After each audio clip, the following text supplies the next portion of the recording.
Gets it in to Horton. Bucket! That's who I would have went to, is Phil Buckets Horton.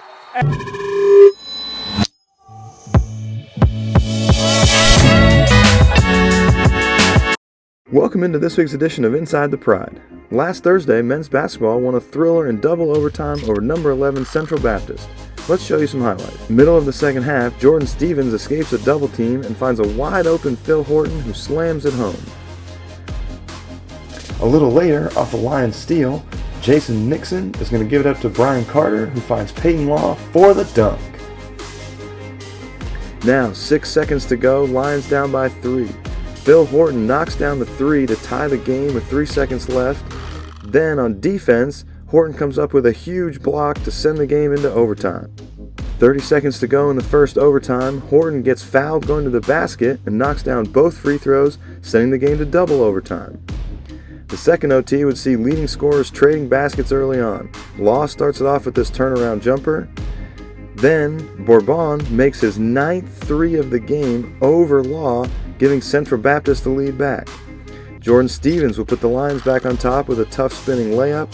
Then Riley McLaren back cuts off the top and finishes the layup to give the Lions a 3-point lead. After a Stevens free throw put the Lions up 4, Bourbon would make his 10th 3 of the game. He finished with 43 points for Central Baptist. Lions make 2 more free throws, then send Central Baptist to the line where they missed the second on purpose, but Brian Carter's there to secure the rebound and the win for the Lions. 4 players finished in double figures for FHU, with Law and Geraldo Lane recording double-doubles. Horton finished with 20 points and 9 rebounds, while Stevens finished with 19, 5, and 4 assists. We always say the tougher team wins. Beginning of last year, we just always fought for 40 minutes.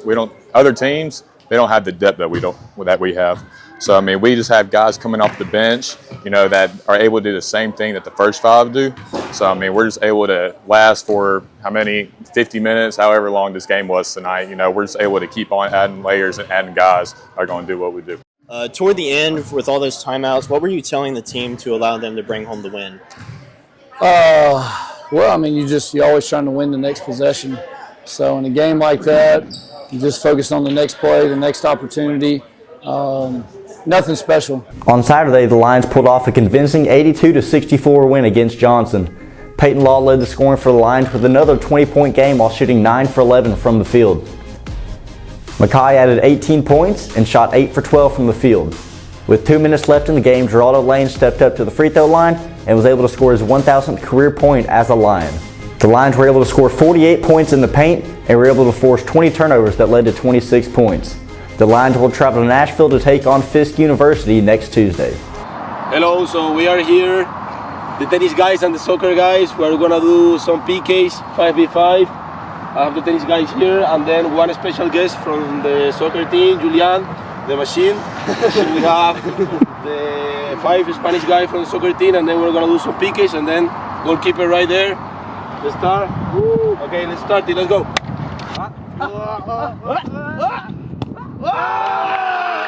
Okay. Easy money. Ale, Julián. Ale. Guys, soccer player missing the penalty. Let's see what the tennis guys are going to do. He's only good in conference.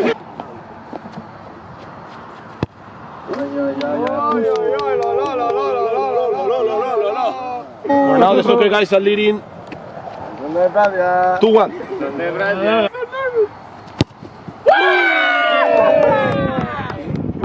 right now. 2-1 right now. Let's go. No pressure. Let's go. Let's go.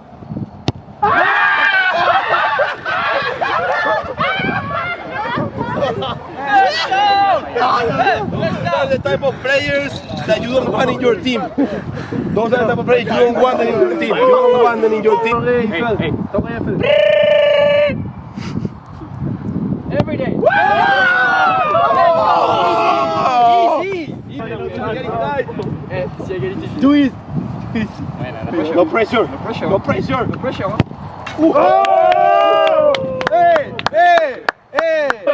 Se lo tenía callado. ¡Yeah!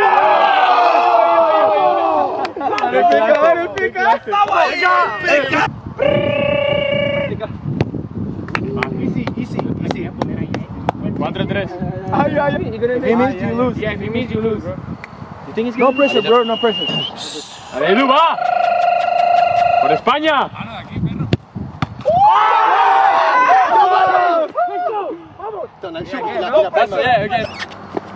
Okay, okay. Bueno, bueno el flipado.